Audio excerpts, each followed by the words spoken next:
depending on who's listening to this, if they're thinking that Google Ads looks the same way as it did in 2014, I've got news for you.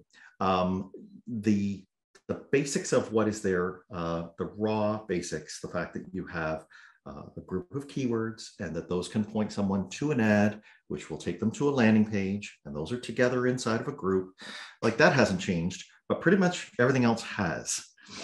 And Google has done this because they learned with artificial intelligence how to up the game. The way that I think we were doing it before, including myself here, with thinking that I will just input that information and then I'll watch how much my bid is and I'll see what the click is worth.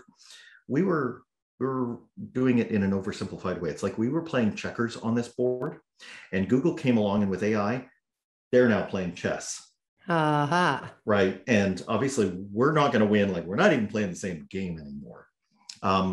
So if I can, address this automation issue head on, I'm not saying that automation is by its very nature bad, but the way Google is deploying this, remembering that they are a public company, is that they want to increase profit as much as possible for themselves.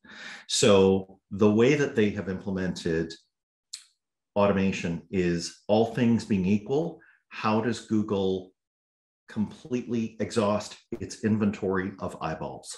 Okay. That's the game they're playing with AI. And on our side, every viewer shall have an ad.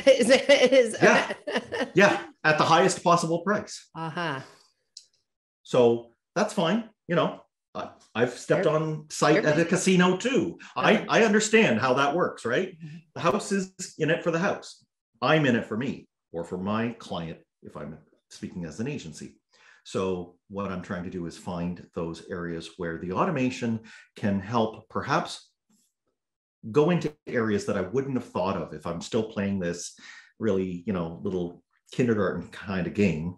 So I do want to sometimes lean into that automation, but I have to be extremely selective on where I'm doing it. And I have to, at the very least, admit that all the knob turning and toggling that I could be doing manually still isn't going to get anywhere close to the speed with which the AI is doing this in a real-time auction to get a real person to my website.